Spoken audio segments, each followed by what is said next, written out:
ये आपको बराह रास्त ये चलते हैं। इस वक्त वज़ीर आला Sindh Murad Ali Shah post budget press conference कर रहे हैं।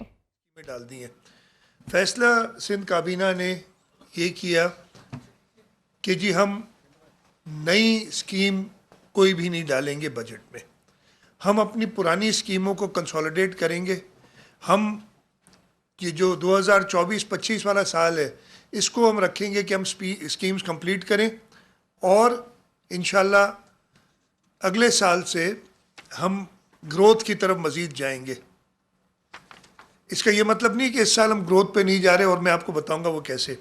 इसमें एक जो बड़ा कंपोनेंट है, एक तो लोन्स की रीपेमेंट जो होती है ना, हम कर्ज जो लेते हैं उनकी वापसी इस हेड से होती है, करंट कैपिटल एक्सपेंडिचर से। उसके अलावा हमारी जो VGF फाइनेंसिंग है ये भी डेवलपमेंट का पार्ट है। तकरीबन 60 अरब रुपए if I am not mistaken रखे गए हैं VGF के, ये भी डेवलपमेंट के हिस्से में जाएगा। इस 60 अरब तो हम अपने डालेंगे और रखे गए हैं VGF के, ये भी डेवलपमेंट के हिस्से में जाएगा। इस 60 अरब तो हम अपने डालेंगे और फिर प्राइवेट सेक्टर फंडिंग और आएगी तो डेवलपमेंट उससे बढ़ेगी। और आप सबको पता है कि पब्लिक प्राइवेट पार्टनरशिप में इस वक्त हमारी तारीफ हमारे हुकूमत के और पीपल्स पार्टी के सख्त तरीन दुश्मन भी करते हैं कि जी इनसे सीखें और इनसे काम कराएं। इसके अलावा एक बड़ा हिस्सा हम जो हमारी एक अनफंडेड लाइबिलिटी है वीट ट्रेडिंग में जो हम करते हैं उसके लिए भी हमने काफ़ी पैसे रखे हैं ताकि हम वो पे ऑफ कर दें। हम काफ़ी इंटरेस्ट उसके मद में देते हैं और उससे हम जो हमारे पास एडिशनल पैसे आ रहे हैं उससे हम ये अपना स्लेट साफ करना चाहते हैं। डेवलपमेंट में जिसके अंदर हमारा provincial ADP, federal PSDP, foreign project assistance, ये सब मिला के 959 बिलियन रुपीज़ है। अच्छा, 60 अरब जो हम सिंध के खर्च करेंगे VGF के, उसके भी अगर मिला दें तो 1000 अरब से ऊपर की डेवलपमेंट हमारी प्लान्ड है अगले माली साल में। ये अनप्रेसिडेंटेड है। वैसे तो इस साल भी हमारी जो एक्सपेंडिचर हुई है, मैं नंबर्स पे आऊँगा, वो भी पहले कभी इतनी नहीं हुई। नॉर्मली होता ये है कि इलेक्शन वाला साल या इलेक्शन के एकदम जो बाद साल आता है उसमें, और ये हुआ था 2018-19 में, आपको याद होगा एकदम डिप आ गई थी डेवलपमेंट एक्सपेंडिचर में। लेकिन ये अल्लाह ताला का शुक्र है और ये पाकिस्तान पीपल्स पार्टी की हुकूमत की प्लानिंग थी कि उन्होंने अपने सारे मंसूबे अप्रूव कराए थे, टाइमली उनके पैसे इतने रखे थे। अनफॉर्चुनेटली, और मैंने कल ये बजट की तकरीर में भी जिक्र किया कि जो एक नई स्कीमों पे बैन लगा दिया था जिसकी समझ आज तक नहीं आई मुझे कि स्कीमें बजट बुक में मौजूद है, आज नहीं तो कल हो जाएंगी, और इलेक्टेड गवर्नमेंट करके गई है, उसको बंद करना कोई तुक नहीं बनती थी। उसकी वजह से स्लो डाउन थोड़ा हुआ, लेकिन वो भी हमने अल्लाह का शुक्र है रिकवर भी किया। कुछ उस वक्त में ख़ास तौर पर फ्लड की स्कीम्स बंद कर दी थी और चेयरमैन बिलावल भुट्टो जरदारी साहब ने उस पर शदीद एहतजाज किया ड्यूरिंग द केयरटेकर गवर्नमेंट, तो वो शुरू हुई और बहुत सारी चीज़ें हुई केयरटेकर गवर्नमेंट में। आई डोंट नो मैं आज इतना टाइम होगा कि सब आपको बता सकूं कि जिस तरीके से हमारी सिंध की 84 अरब रुपए की स्कीमें सिरे से हटा दी। पहले 4 साल भी स्कीमें नहीं थी, फिर 1 साल अगर हमने स्कीमें डलवाई फेडरल गवर्नमेंट से, जो मियां मोहम्मद शहबाज शरीफ साहब की पिछली गवर्नमेंट थी, हम कोलेशन में थे, 84 अरब रुपए की नई स्कीमें हमने डलवाई थी, वो सारी ज़ीरो कर दें कि भाई ये नई स्कीमें हम नहीं करेंगे।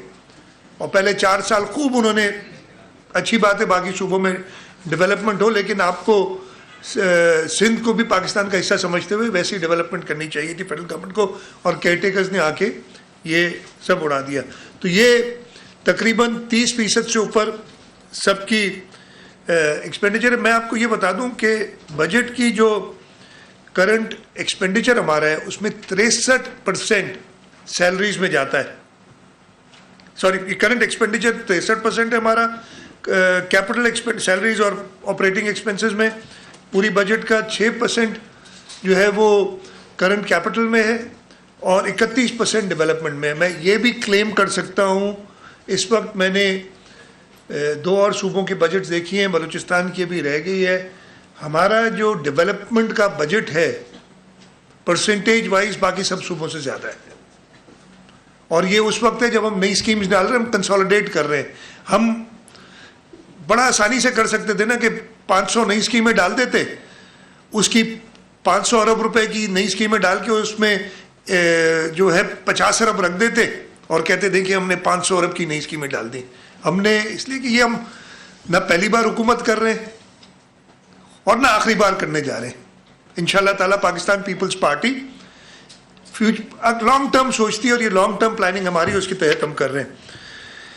करंट रेवेन्यू एक्सपेंडिचर जो हमारा होता है, जो 1.9 ट्रिलियन यानी 1900 अरब रुपए से ज़्यादा है कुछ, उसका 38% सिर्फ सैलरीज में जाता है, 14% पेंशन में, यानी 52% एक्सपेंडिचर जो है ना वो जाता है तनख्वाहों में। इसमें वो तनख्वाहें एडेड नहीं है जो तनख्वाहें हम एज ग्रांट्स में 27% देते हैं, जैसे हम NICVD को, SIUT को, लोकल गवर्नमेंट की ग्रांट्स 160 अरब रुपए हमने कर दिए इस अगले साल में, इसका भी बड़ा फीसद सैलरीज का जाता है, वो शामिल नहीं है। अगर ये सब शामिल करें तो हमारी बजट का 70% के करीब करंट रेवेन्यू एक्सपेंडिचर का सैलरीज में जाता है। नॉन सैलरी का सिर्फ 21% खर्चा है, जिसके अंदर ऑपरेटिंग एक्सपेंसेस, फिजिकल एसेट्स की खरीदारी, रिपेयर एंड मेंटेनेंस, ये सब आता है। और इस रिपेयर एंड मेंटेनेंस में भी मैं आपको बताऊं कि ये सिर्फ नॉन सैलरी या ऑपरेटिंग एक्सपेंस होती है। फॉर एग्जांपल जो हम बिल्डिंग्स की रिपेयर मेंटेनेंस करते हैं या हम इरिगेशन में डीसिल्टिंग वगैरह करते हैं, वो भी इसी में आता है, वो डेवलपमेंट साइड पे नहीं आता।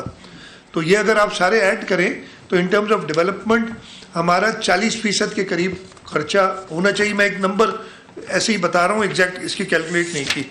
रिसीट्स का जहाँ तक ताल्लुक है, हमें फेडरल गवर्नमेंट से 1900 अरब रुपए मिलने की तवक्को है, जो उन्होंने 12.97 ट्रिलियन का अपना रखा है टारगेट। उसके हिसाब से हमारे अपने टैक्स रिसीट्स हम 618 अरब, तकरीबन 619 अरब की रख रहे हैं। नॉन टैक्स रिसीट्स 43 बिलियन ये हमारी एस्टिमेटेड हैं, और करंट कैपिटल रिसीट्स बाकी 27.5 अरब के करीब हैं। इस तरीके से 2.59 अरब रुपए तो हमें मिल रहे हैं फ्रॉम फेडरल गवर्नमेंट और हमारी अपनी रिसीट्स, और इसके अलावा जो पूरा हो रहा है पैसा वो आ जाता है फ्रॉम फॉरेन प्रोजेक्ट असिस्टेंस, जो एक गैप है। इस साल हम ये रिसीट्स की सारी डिटेल्स है वो मैं आपको नहीं बताता, और ये सिर्फ बता दूं कि प्रोविंशियल रिसीट्स पे हमने ख़ास तौर पे कोशिश की है। हमारे 3 मेन इदारे हैं जो टैक्स कलेक्ट करते हैं। सिंध रेवेन्यू बोर्ड, इस साल उसका टारगेट 235 अरब रुपए था, जो इस साल गुजर गया, और इंशाल्लाह ताला हम टारगेट के करीब पहुंच गए हैं और अचीव कर लेंगे। दूसरा एक्साइज एंड टैक्सेशन डिपार्टमेंट, अच्छा सिंध रेवेन्यू बोर्ड का अगले साल का टारगेट हमने 350 अरब रुपए रखा है। एक्साइज एंड टैक्सेशन डिपार्टमेंट, उसके अंदर हम अगले इस साल 130 अरब के करीब रेवेन्यू इकट्ठा करेंगे इंशाल्लाह। अगले साल हमने इसका टारगेट 204 अरब के करीब रखा है, 203.86। बोर्ड ऑफ रेवेन्यू हमारा सबसे वीक इदारा है कलेक्शन के हवाले से, और उसके लिए हमने बड़ी देखा है कि किस तरीके से इसको और बेहतर किया जाए। एग्रीकल्चर इनकम टैक्स को किस तरीके से बेहतर कलेक्ट किया जाए, इसलिए कि वो हम टारगेट्स अपने मीट नहीं कर रहे हैं, और उस पर काफ़ी मीटिंग्स हुई हैं। कल कैबिनेट में हमने एक कमेटी भी बनाई है कि इनके रेवेन्यूज़ को देखें, जिसमें एक्साइज एंड टैक्सेशन मिनिस्टर, हमारे रिहेबिलिटेशन मिनिस्टर, और तीसरे कौन से मिनिस्टर थे, एक और वजीर थे, उनको हमने रखा है कि वो देखें इनकी टारगेट्स पूरे करें। इसके लिए हमने 61 अरब के करीब, लॉ मिनिस्टर 61 अरब के करीब हमने रखे हुए हैं। करंट कैपिटल रेशियो एक्सपेंडिचर का मैंने आपको थोड़ी डिटेल तो बता दी, एम्प्लॉय रिलेटेड और इन सब के मोटे मोटे नंबर्स दे दिए। Before I go to the ADP कि हमारी एनुअल डेवलपमेंट प्लान में क्या क्या है, मैं आपको ये बता दूं कि रिलीफ मेजर्स हमने क्या लिए हैं।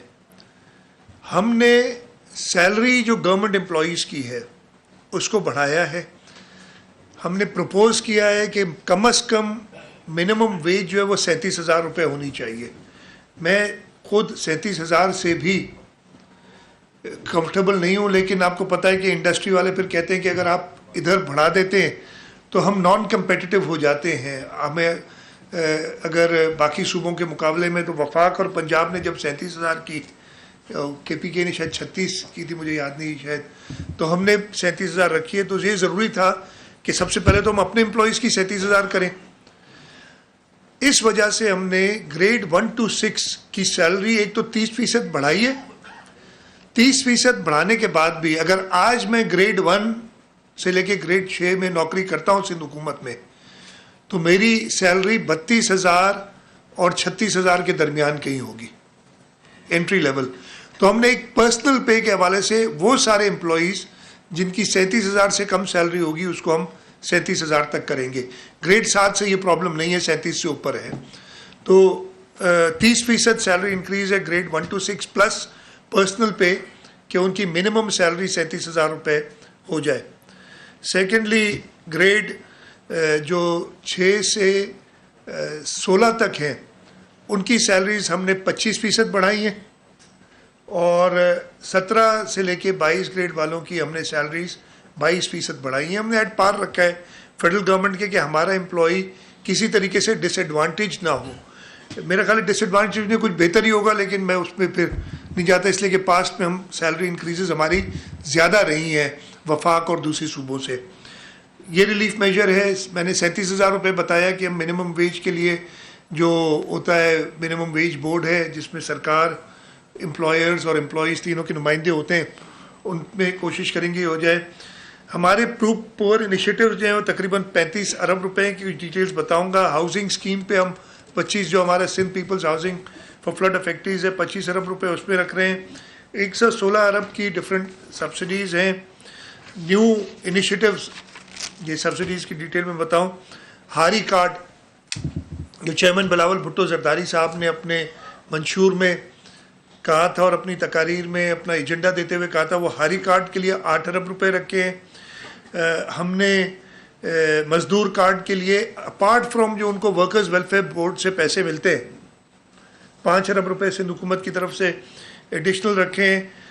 जो चेयरमैन बिलावल भुट्टो जरदारी साहब का प्रोग्राम था कि मैंने मुफ्त इलेक्ट्रिसिटी देनी है, तो हम शुरुआत कर रहे हैं उन लोगों से जिनके पास बिजली सिरे से है ही नहीं, जो ग्रिड से कनेक्टेड नहीं है, उनको हम सोलर इलेक्ट्रिसिटी के लिए 10 अरब रुपए इस साल में रख रहे हैं, और इंशाल्लाह ये हर साल रख के हम by the end of this term एक तरफ तो उन सारों को कंप्लीट इलेक्ट्रिसिटी देंगे।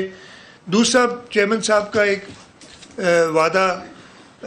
वादा की हिदायत थी और एक लोगों से था कि मैं 5 साल में सिंध के हर पाकिस्तान के लिए था, पाकिस्तान में नहीं, हमारी सिंध में हुकूमत है, तो हमारे ऊपर फ़र्ज़ है कि इस मैनिफेस्टो को अमल दरामद करते हुए कि सिंध के हर शहरी को at the end of this term साफ़ पीने का पानी मिलेगा। इसकी जो और एडवांटेजेस हैं वो बहुत ज़्यादा हैं, हेल्थ के हवाले से, स्टंटिंग को रोकने के हवाले से, मेल न्यूट्रिशन के हवाले से, लेकिन ये कि हम साफ़ पीने का पानी, और इस सिलसिले में 10 अरब रुपए रखे गए हैं अगले माली साल में, और इंशाल्लाह अगले सालों में इसको और बढ़ाया जाएगा।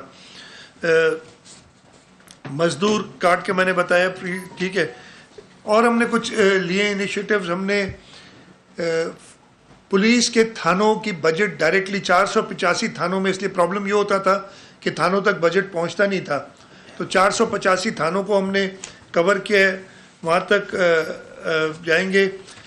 और प्रोपोर इनिशिएटिव्स में मैंने एग्रीकल्चर में बताया 8 अरब रुपए हमारे हैं एग्रीकल्चर के फॉर हारी कार्ड। उसके अलावा 3 अरब रुपए और हैं किचन गार्डन्स और कुछ इम्प्लीमेंट्स के लिए 11 अरब टोटल। सोशल प्रोटेक्शन के लिए 12 अरब हैं। यूनिवर्सिटीज़ एंड बोर्ड्स में जो प्रोपोर इनिशिएटिव, वैसे तो 32 अरब रुपए दिए जा रहे हैं यूनिवर्सिटीज़ को अगले साल, और ताकि यूनिवर्सिटीज़ वो तालीम मुहैया कर सकें। यूनिवर्सिटीज़ बोर्ड में 3.2 अरब रुपए हैं, जिसमें हम एक तो बोर्ड की फ़ीस देते हैं बच्चों की, उसके साथ साथ स्कॉलरशिप्स A1 ग्रेड्स के वो कंटिन्यू कर रहे हैं। और हमारे 2 एक दो इनिशिएटिव्स और बता दूं आपको। मैंने कल भी इसका तकरीर में भी जिक्र किया था कि हम एक इंक्लूसिव एनक्लेव बनाना चाहते हैं और इंशाल्लाह अगले 3 से 5 साल में, मैं तो टारगेट 3 साल का है हमारा, 3 से 5 साल के अंदर आप सब ने वो जगह मोस्टली देखी होगी, मलीर एक्सप्रेस पे जहाँ कुरंगी रोड से मिलता है, वहाँ पे एक बड़ा तकरीबन 80 एकड़ 75 से 80 एकड़ ज़मीन हुई है, बिकॉज बंद अब वो मलीर बन गया है। उस ज़मीन को हम गवर्नमेंट यूज़ के लिए हमने रिज़र्व किया है ताकि कोई और चीज़ उस पर ना बने। कैबिनेट ने ऑलरेडी अप्रूवल दे दी है।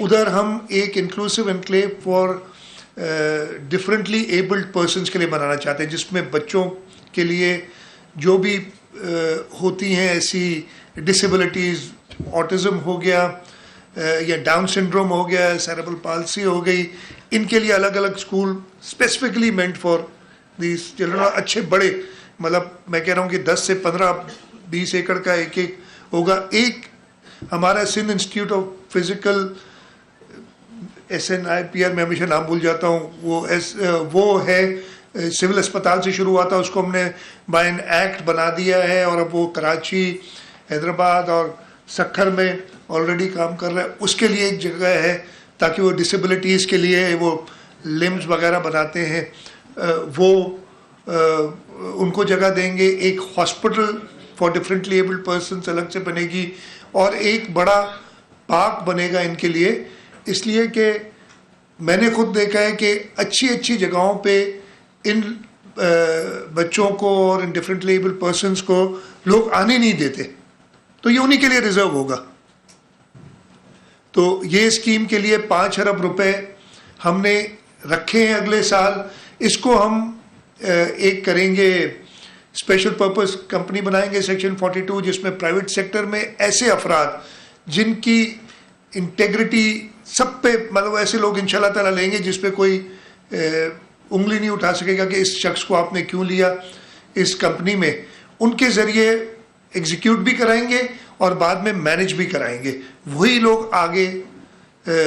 ऑटिज़म के लिए तो हमारे पास अपना इदारा है सी आर्ट्स का, और इस वक्त जो 5 इदारे चला रहा है पूरे सूबे में, और उसके और इनिशिएटिव्स बढ़ रहे हैं, उसको देंगे। और भी इस तरीके की इदारे हमारे जो पहले हम गवर्नमेंट के इदारे इस्तेमाल करेंगे और फिर प्राइवेट सेक्टर से भी लेंगे।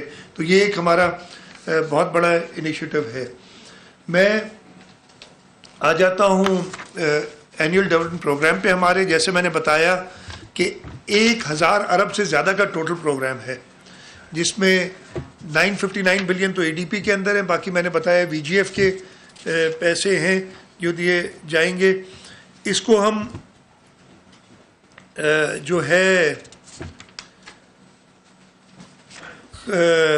खर्च कैसे कर रहे हैं वो मैं आपको बता दूं। ऑन गोइंग स्कीम्स सारी ऑन गोइंग है, कोई नई स्कीम नहीं है, ये मैं फिर से आपको बता दूं। हाँ, एक हमने जो इस बजट में दिखाई नहीं है अभी, हब कनाल जो है वो कैबिनेट अप्रूव कर चुकी है उसको, कि हम उसको 12-12.5 अरब रुपए में बनाएं, और हमसे जो है कमिट किया गया है कि वो 1 साल में बना लेंगे। तो हमने 5 अरब उसके लिए रखा है। अगेन वो एक ब्लॉक में रखा है फ़िलहाल, और वो दे देंगे वो। तो अगर आप नहीं कहना चाहें तो एक ही नई स्कीम है पूरी बजट में इस साल जो हब कनाल की, अदरवाइज़ हम कंसोलिडेट कर रहे हैं। टोटल 4643 स्कीमें हैं, 4643। उनमें से 4249 तो अप्रूव्ड स्कीमें हैं जो जिन पे खर्चा हो चुका है। 394 अनअप्रूव्ड स्कीमें। अनअप्रूव्ड क्यों हुई? पिछले साल हमने तकरीबन 1600 स्कीमें बजट में डाली थी, नंबर एग्जैक्ट 1593 थी, जो भी थी। ये नॉर्मली तो बिठाते हैं चेयरमैन PND को साथ, पता नहीं क्यों आज आपने नहीं बिठाया, तो उनसे कागज़ ले लेता हूँ, उधर से मैं नहीं उनसे ले सकता। सही है, मिनिस्टर PND के पास काम है। हाँ, ये आगे ठीक है। हाँ, 1493 स्कीमें थी। 1 जुलाई से 11 अगस्त तक, वो तो पिछले साल, यानी 6 हफ्ते से भी कम में हमने तकरीबन 700 कुछ स्कीमें, 743 थी या जितनी थी स्कीमें अप्रूव की। 794 794। वो क्योंकि हम चाह रहे थे कि जी ड्यूरिंग द केयर टेकर ये काम चलता रहे। नहीं, आधी स्कीमें 6 हफ्ते में अप्रूव की, पूरे केयर टेकर के 7-8 महीने में कितनी थी? 80 स्कीमें मंजूर हुई। और अभी हमें आए हुए 2-3 महीने हुए 772 स्कीमें और अप्रूव की हैं हमने। और ये होता है केयर टेकर का नुकसान। इसीलिए कहते हैं ना 2 से 3 महीने होना चाहिए, पता नहीं क्यों नहीं। मेरी तो यही थी कि 2 महीने में रखें ताकि हम अपनी कंटिन्यूटी रखें।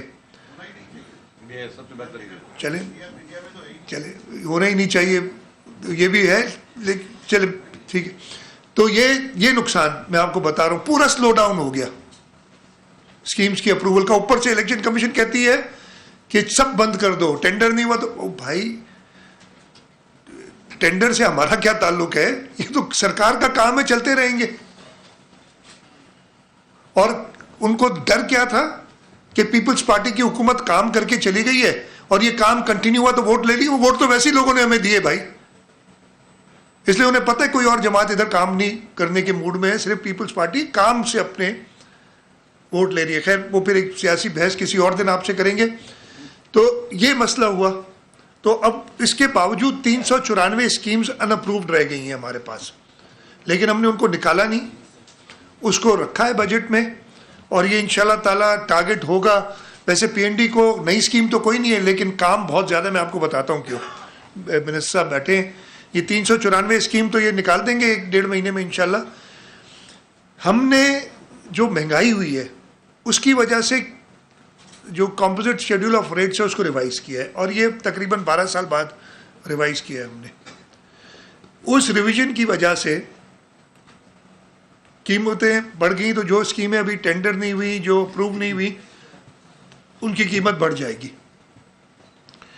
बजट में हमने 80 अरब रुपया रखा है फॉर एस्केलेशन पुरानी स्कीमों का।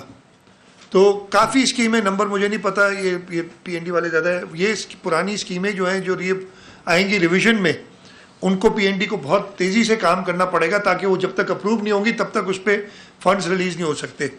तो काफ़ी काम है। इस तरीके से 303 अरब ऑनगोइंग स्कीम्स पे हैं, 109 अरब अनअप्रूव्ड स्कीम्स पे हैं, 80 अरब हमने रखे हैं एलोकेशन फॉर CSR।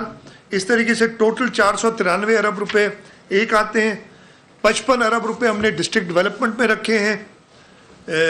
और उसके अलावा जो हमारी फॉरेन प्रोजेक्ट असिस्टेंस है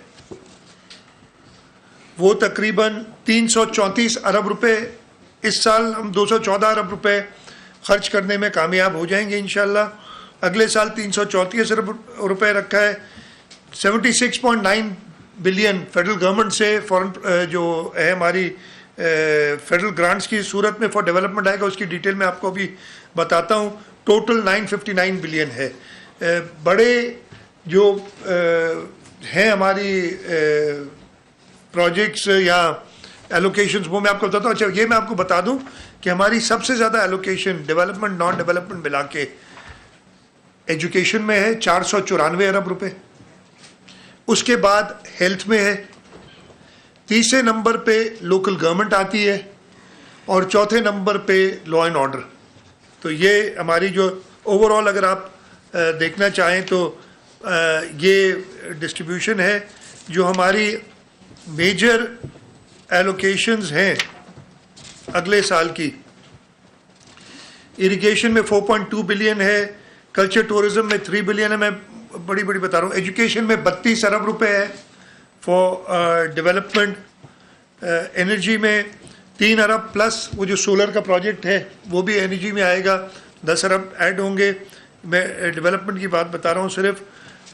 उसके बाद हेल्थ में 18 अरब रुपए, होम में 12 अरब, और ये होम में 12 अरब आपको पता है 2 हमारे मेजर प्रोजेक्ट्स हैं, सेफ सिटी वाला और फॉरेंसिक लैब वाला, उसके पैसे भी इसमें हैं। इरिगेशन में 26.5 अरब रुपए, लॉ और प्रोसिक्यूशन में 2.4 अरब, ये नॉर्मली कोर्ट्स वगैरह के लिए जाते हैं। लाइनिंग ऑफ मेन कनाल्स हमारे इनिशिएटिव उसमें 10 अरब रुपए। लोकल गवर्नमेंट में सबसे ज़्यादा एलोकेशन है, तकरीबन 72 अरब रुपए लोकल गवर्नमेंट्स के अंदर। मैचिंग एलोकेशन, हमारी मैचिंग एलोकेशन होती है फेडरल गवर्नमेंट के साथ, कुछ प्रोजेक्ट्स हैं, कुछ FPA के प्रोजेक्ट्स होते हैं, फॉरेन प्रोजेक्ट असिस्टेंस के, उसके लिए 20 अरब रुपए हैं।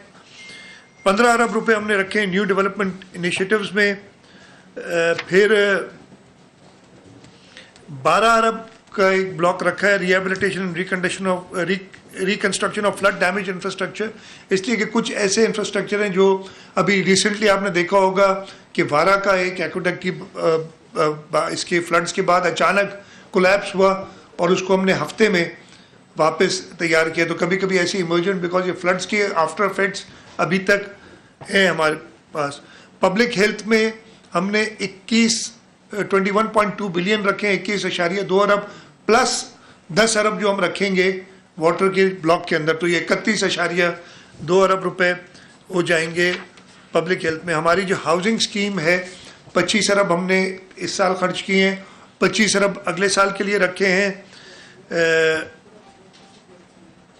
थर कोल इंफ्रास्ट्रक्चर के लिए 5.8 अरब, ट्रांसपोर्ट और मैस ट्रांजिट के लिए 5.8 अरब, वर्क्स एंड सर्विसेज में 55 अरब, जो ये साल गुजरा है उसमें 80 अरब रुपए हमने वर्क्स एंड सर्विसेज में खर्च किए। अगले साल हमने प्रोविंशियल ADP में इनकी एलोकेशन थोड़ी कम की है। और जैसे मैंने बताया कि 80 अरब रुपए हमने रखे हैं फॉर कॉस्ट एस्केलेशन, वो जो हमारा कॉम्पोजिट स्केड्यूल ऑफ रेट्स है उसकी वजह से। एक बार फिर बताऊं कि पूरी कोशिश है कि हम अपने ऑन गोइंग स्कीम्स कंप्लीट करें। हमारी टोटल कितनी स्कीम्स कंप्लीट होने जा रही हैं, अगर मुझे बता दें, याद नहीं है। 1812 स्कीमें हम इंशाल्लाह ताला अगले साल कंप्लीट करने जाएंगे, उसकी फंडिंग हमने पूरी रखी हुई है। और ये अब चैलेंज हमारे एग्जीक्यूटिंग एजेंसीज़ का, एग्जीक्यूटिंग डिपार्टमेंट्स का है कि पैसे अवेलेबल हैं और इन 1812 स्कीम्स को कंप्लीट करें। मेरा ख्याल है मैं इतना ही बताता हूँ, बाकी सवालात आपके आएंगे तो उसमें जब मैं इधर बैठा हूँ, जब तक टीवी मुझे कवर करेगी तब तक कवर करें, आप लोग के साथ में जब तक आप चाहें मैं बैठा हूँ। मेरी एक रिक्वेस्ट होगी, मैं सबके नाम लूंगा तमाम मौजूद जर्नलिस्ट के, एक तो बारी बारी की बात है और रिक्वेस्ट होगी कि सिर्फ इस जो बजट के हिसाब से जो प्रेस कॉन्फ्रेंस सदा कर रहे हैं उससे रिलेटेड बात। सर मेरा सवाल, एक मिनट मैं नाम खुद लूंगा, प्लीज बीच में डिस्टर्ब ना करें। अब अमित सुन लो सीएम साहब, मेरा सवाल ये है कि तकरीबन ये 16वां साल चल रहा है, आपका चौथा टेन्योर आपको मिला है, लेकिन वही लीकेजेस, वही बेड गवर्नेंस इस वक्त भी आप ठीक नहीं कर सके। गवर्नेंस बिल्कुल नहीं है, बगैर पैसे के। वही बात जो पिछले बजट में भी मैंने की थी कि बगैर पैसे के आज भी कहीं काम नहीं होता। वही अफसरान, वही सेक्शन ऑफिसर्स, वही इंजीनियर्स बगैर अपनी कमीशन के काम नहीं करते। क्वालिटी वर्क जो है वो सिद्ध में अभी तक बेहतर नहीं हो सका है। तो इसको बेहतरी के लिए आप टीम लीडर हैं, आपने कोई प्रैक्टिकली आपकी कोशिशें नजर नहीं आती। कहीं पर आपने नहीं देखा होगा कि कहीं पर आपने जाके जो है वो छापा मार के कोई चीज ठीक करने की कोशिश की होगी किसी इस। अच्छा, वाटर पानी का मसला जो इस मतलब आपने रखी है, सिंध के लोगों को पीने का पानी अवेलेबल नहीं है, ये बदकिस्मती है। और पीने के पानी साफ न होने की वजह से लोग लिवर ट्रांसप्लांट और बहुत सारी बीमारियों का शिकार होते हैं। तो ये आपको देर से ख्याल क्यों आया है? दूसरा सर, वेजेस पे मैं बात करूंगा कि ये वर्कर्स को वेजेस आप 37,000, लेकिन आज तक नहीं सर, सवाल अमित नाराज हो जाएगा यार, इतना सर 37,000 को यकीनी बनाएंगे। बस सही है। अच्छा, मैं सही, प्रैक्टिकली नहीं मिलती। अच्छा, सारे सवालों के जवाब दूंगा। आपने खुद ही कहा कि पिछले साल भी आपने यही सवाल किया था। उसके बाद 8 फरवरी को इलेक्शन हुए, सिंध के लोग आपसे मुत्तफिक नहीं है। मैं बहुत ही हम्बली आपको ये जवाब दे रहा हूँ कि सिंध के लोग आपकी इस एनालिसिस से मुत्तफिक नहीं है। ठीक है, हमारे में खामियां हो सकती हैं और हर कोई इंसान, कोई हुकूमत परफेक्ट नहीं होती। इस वक्त जो सब दुनिया के सबसे ताकतवर मुल्क है उसकी हुकूमत के बारे में भी बात हो रही है। कल भी मैं एक देख रहा था, आपने भी देख, मैं किसी को पर्सनली नहीं बात करना चाहता, तो ये नहीं होती। लेकिन आपके सवाल के जवाब में नंबर 1 मुत्तफिक नहीं है। आप कह रहे हैं कि कोई काम नहीं हुआ, मेरे नहीं ख्याल है कि सिंध के लोग इस बात से ज़रूर, मैं अगेन कहता हूँ परफेक्ट नहीं हम। एक तो इतने सवाल करते हैं ना, मैं भूल जाऊँ, मैं इतना तेज़ नहीं हूँ जितने आप हैं।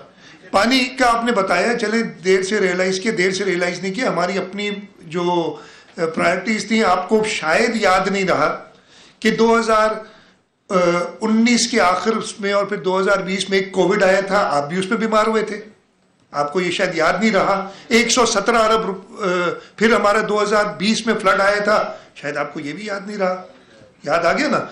2022 में इस रीजन का सबसे ज्यादा तबाहकुन फ्लड आया था, शायद याद नहीं रहा आपको। इस चीजों पे हमारे पैसे डाइवर्ट हुए। अल्लाह ताला का शुक्र है कि हम अपने पांव पे खड़े हैं। इस सूबे के लोगों की रिजिलियंस, कल मैंने इस सूबे के लोगों की तारीफ की है जिन्होंने इतनी एडवर्सिटी में खड़े रहे हैं। आपके मुल्क को, इस सूबे के और पूरे पाकिस्तान के लोगों ने उन सैलाब के बाद बम्पर वीट क्रॉप दिया। हाँ, उसके प्रॉब्लम्स जो है वो साथ साथ हर चीज़ के होते, परफेक्ट कोई चीज़ नहीं होती। हमने इरिगेशन चैनल्स को मुकम्मल किया। मैंने आपको कल पहले भी बता चुका हूँ, कल भी बताया था, प्राइम मिनिस्टर साहब ने कहा था ये कैसे होगा, ये तो साल गया पूरा। ये सारी सिंध हुकूमत ने अपनी, मैं कोई बड़ाई की बात नहीं है, लेकिन ये कोशिशें थी और इसका सिला हमें, हम जाते हैं ना लोगों की। कल मैंने जो अपनी तकरीर की थी, मैंने कहा था मुझे तीसरी बार इस अवाम ने और इस असम्बली के लोगों ने, मेरी लीडरशिप ने चुना है, और मैं दुआ करता हूँ अल्लाह ताला से कि मुझे वो अकल, फहम और ताकत दे कि मैं अपनी लीडरशिप की, अपनी असम्बली के लोगों की और सबसे ज़्यादा इस सिंध के लोगों की उम्मीदों पे पूरा उतरूँ, इंशाअल्लाह ताला उतरूँगा। आपकी वक्त पर जाने सवाल आपने बिल्कुल उम्मीद करना ही ऐसे है ना, और तो सवाल फिर आप बताएंगे नहीं, ट्वीट नहीं करेंगे आप कि जी मैंने ये सवाल की, मेरा ये सवाल आया। बहुत अच्छी बात है। मैं भी आदी हो गया, अब आप लोगों से इतना पुरानी दोस्ती हो गई है कि मुझे पता है ऐसे ही सवाल आएंगे। 37,000 की वेजेस, इतने सवाल कर दी ना आपने, 3 सबके लिए सवाल ले ली। 37,000 की वेजेस अब मुश्किल होती हैं जैसे बाकी मुल्क में होंगी। इंशाअल्लाह ताला को इस वक्त गरीब इतना ज़्यादा पैसा, और इस वजह से मैंने कहा ना कि सबसे, मुझे नहीं पता, ये आप लोग जर्नलिस्ट हैं, आप पता नहीं करते हैं जर्नलिस्टिक एनालिसिस, ज़रा देख लें कि बाकी सूबों में जो उनकी ग्रेड 1 की तनख्वाह है, जो उन्होंने 25% बढ़ाई है, मेरे ख्याल वफाक में और पंजाब में, KPK में मुझे नहीं याद है कितनी बढ़ी है, पुरानी बजट आ गई थी उनकी काफ़ी पहले, जो बढ़ी है। अगर आज कोई जाके उधर पहले ग्रेड में नौकरी करता है तो क्या उसकी 37,000 तनख्वाह या 36,000 होगी? मेरा नहीं ख्याल है होगी। तो कम से कम हम we put our money where our mouth is, Angrezi में कहते हैं, और हम कोशिश करेंगे ये सूबा फिर भी बाकी सूबों से बेहतर होगा, और ये इसकी जो गवाही इस सूबे के लोग देते हैं। नहीं, फिर एक मिनट तक जवाब दे रहे हैं सीएम साहब, सबके सवाल लेंगे। रिक्वेस्ट होगी कि शॉर्ट सवाल करें और बजट रिलेटेड करें, और एक सवाल करें तो अच्छा, एक ही सवाल करें और एक ही सवाल। एक भाई, मेरा आपको नाम नहीं दिया ना, प्लीज बैठ जाना प्लीज। अरबाब कर दो। बिल्कुल मुख्तसर सवाल है। एक ये कि ये जो सैलाब में घर गिरे थे उसमें शहबाज शरीफ की हुकूमत ने आपको कितने अरब दिए, और दूसरा ये कि क्या K4 मंसूबों को भूल जाए? नहीं, ये दोनों के जवाब दे देता हूँ मैं आपको। 2 कर दिया आपने फिर भी लेकिन जवाब, कल मैंने ये खैर बजट स्पीच में दोनों चीज़ें बताई थी, लेकिन मैं फिर रिपीट कर देता हूँ। नंबर 1, जो सैलाब वाले, और मैंने कल बड़ी डिटेल में बताया था, मैं थोड़ा सा इस पे इसलिए कि मैं समझता हूँ कि ये चेयरमैन बिलावल भुट्टो जरदारी साहब की बहुत कामयाबियाँ हैं, लेकिन सबसे बड़ी कामयाबी ये घरों वाली स्कीम है। और 0 से शुरू हुए, जैसे मैंने बताया कि उधर उस कमरे में गए, एक ब्रीफिंग देने के बाद $500 मिलियन मिले, उसके बाद से अभी तक टोटल हमें $1100 मिलियन कमिट हो चुके हैं, और पैसे मतलब वो लोन वगैरह जो उनके साइन हो चुके हैं। हमने खुद 100 अरब, यानी वफाक ने और हमने मिलकर रखे थे 100 अरब रुपए, 50 अरब हमने देने थे, 50 अरब वफाक ने देने थे। दोनों ने 25-25 अरब रुपए 2023-24 की बजट में रखे। सिंध हुकूमत ने पूरे 25 अरब रुपए रिलीज़ किए और वो खर्च हो रहे हैं। मेरे ख्याल है खालिद मुझे नज़र आए थे कहीं बैठे हुए थे, पूरे खर्च हो गए वो यहाँ हो रहे हैं। ठीक है, खुद ये परेशान है इसलिए कि वो पैसे जो रुक गए। वफाक ने 1 रुपया नहीं दिया उस वक्त 2023-24 में, 1 रुपया नहीं दिया। केयरटेकर गवर्नमेंट थी। जब मियाँ शहबाज शरीफ साहब कराची तशरीफ़ लाए थे दोबारा प्राइम मिनिस्टर बनने के बाद, तो मैंने उनसे जिक्र किया, मेरे दोनों साथी बैठे हैं, वो कैबिनेट उस मीटिंग में शामिल थे, और मियाँ साहब ने कहा कि ये पैसे हम आपको 30 जून तक देंगे। नहीं आए, और अब वो नहीं आए, ना ही आएंगे, नहीं तो हम आसरे में थे। लेकिन अब उन्होंने कहा ये है, और ये बजट फेडरल PSDP अगर आप निकालेंगे तो 30 अरब रुपए मुख्तस किए हैं स्कीम के लिए फॉर 2024-25, और ये वादा किया है कि बाकी 20 अरब रुपए 2025-26 के पहले 6 महीने में देंगे। नेशनल इकोनॉमिक काउंसिल की मीटिंग में ये कमिटमेंट हुई है, बजट बुक में भी आ गया है, इसलिए वो कमिटमेंट, उससे पहले APCC जो आती है ना, पहले ड्राफ्ट आया था उसमें नहीं थे पैसे, और अब वो PSDP जो फेडरल है, मैं शायद लाया हूँ इधर, अगर नहीं है तो मुझे दे दें, उसमें ये स्कीम आई है। 30 अरब रुपए रखे गए हैं उसके लिए। NEC की मीटिंग में जब ये सारी बात हुई थी, उधर मीटिंग के दौरान ही मैंने उनसे कमिटमेंट ली, और उधर ये ख़त लिख के मैं ख्याल अगले आधे घंटे में उधर इसे टाइप करा के मैंने प्राइम मिनिस्टर साहब, फेडरल फाइनेंस मिनिस्टर साहब, प्लानिंग मिनिस्टर साहब और डिप्टी चेयरमैन प्लानिंग कमीशन को दे दिया कि जी आपके ये वादे हैं। मैं ये शुक्रगुजार हूँ उनका कि जो वादे किए हैं कागज़ में वो आ गए, अब वो प्रैक्टिकली आएंगे, यानी इंशाल्लाह आएंगे।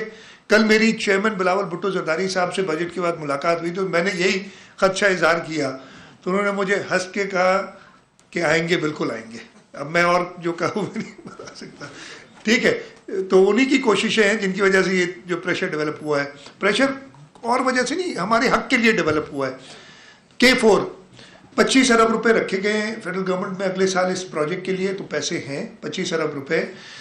K4 की 2 और स्कीम्स हैं, इसके बगैर K4 कंप्लीट नहीं होगा। एक स्कीम है किंजर तक पानी लाना, दरिया सिंध से कोटली बराज से, उसमें KB फीडर को लाइन करना है, 40 अरब का प्रोजेक्ट है। वो हमने कहा उस पर उन्होंने पैसे कम रखे हैं, हमने काम शुरू कर दिया उस पर, इसलिए वो जॉइंटली करनी है। 20 अरब हमने देने, 20 अरब उन्होंने देने। उन्होंने सिर्फ 1 अरब रखा है। जब बहुत ज़्यादा कहा गया था तो मुझे डिप्टी चेयरमैन प्लानिंग कमीशन ने कहा कि जी ये इंशाल्लाह हम आपको विदिन ड्यूरिंग द ईयर दे देंगे। तीसरा उसका कंपोनेंट है जो ऑगमेंटेशन का, यानी पानी कराची के हुदूद में दाखिल हो जाएगा, उसके बाद डिस्ट्रीब्यूट भी तो करना है। एग्जिस्टिंग लाइंस तो नहीं है कि 260 मिलियन गैलन डिस्ट्रीब्यूट कर सकें जो आएगा हमारे पास एक्स्ट्रा। तो उसके लिए हमारी वर्ल्ड बैंक के साथ ऑलरेडी लोन एग्रीमेंट साइंड है, पैसे अवेलेबल हैं। टोटल कॉस्ट कितनी है नजम? 600 मिलियन डॉलर का टोटल, यार रुपए में बता दें। वो ये 170 अरब रुपए की करीब वैल्यू बनेगी। 170 अरब रुपए वो हमारे पास मौजूद हैं। अनफॉर्चुनेटली उसकी अप्रूवल अभी तक हमें एक्निक से नहीं आई। इसलिए नहीं आई कि 2 साल पहले हमने 2022 अगस्त में भेजी थी, पहले उन्होंने कई इतराज़ात लगा के फाइनली 9 अगस्त 2023 को एक्निक ने उसको अप्रूव किया, और उसमें उन्होंने कहा कि सिंध हुकूमत जस्टिफाई करे कि इसकी कीमत 159 से 170 कैसे हुई है। पहले 159 बिलियन थी, यार 10 साल लगाएंगे प्रोजेक्ट अप्रूव करने में, तो कीमतें बढ़ रही हैं, और उसके साथ साथ कुछ स्कोप भी चेंज हुआ था। तो वो जस्टिफाई करे सिंध हुकूमत, प्रोजेक्ट अप्रूव्ड। जस्टिफिकेशन हम तो चले गए थे उसके बाद, लेकिन केयरटेकर गवर्नमेंट में भी वाटर बोर्ड ने और इदारों ने वो उनको 3 सितंबर में जाके वो भेज दी थी। एक्निक बनी नहीं उसके बाद, मैंने सुना है कल बनी है एक्निक कल बनी है।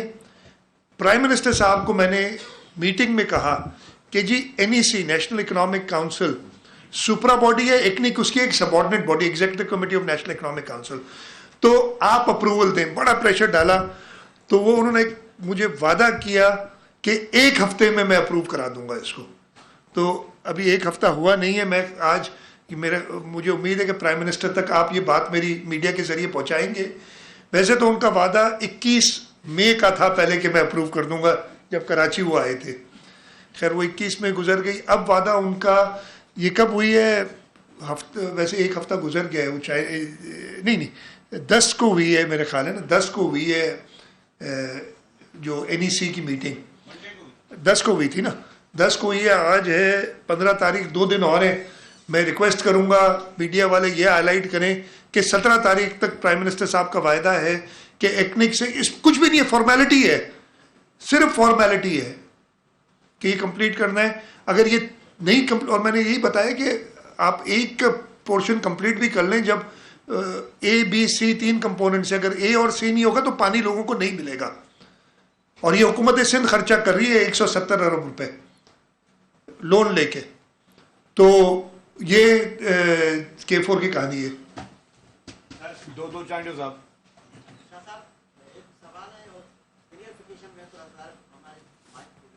खैर ये मुझे आवाज अच्छी पई।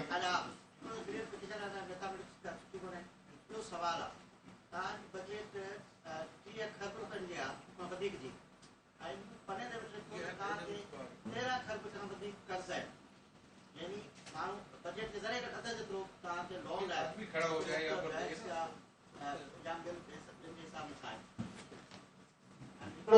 बजट ताजी 30 खरब खां मथे जी ऐं उन में वरी 13 खरब जे लॻभॻि मूं पढ़ियो बि हिसाब कया जेका कर्ज़ यानी कर्ज़ माण्हू खणंदो ई न रहिया, ॿिए माण्हू वटि पैसा न हूंदा। तॾहिं करे इहा हिकु तव्हां ग्रेट पिटिशन ॾी त तव्हांजी बजट खसारे वारी आहे या बचत वारी आहे या कीअं आहे। सुवाल मुंहिंजो इहो आहे त 2010 खां वठी तव्हां चेयरमैन साहब तव्हांजा वज़ीर सदाईं इहो डिस्कस हूंदो आहे सैलाब था अचनि, सिंध में तबाही थींदी। 2010 में सैलाब आयो, 11 में आयो, 20 में जेको आयो।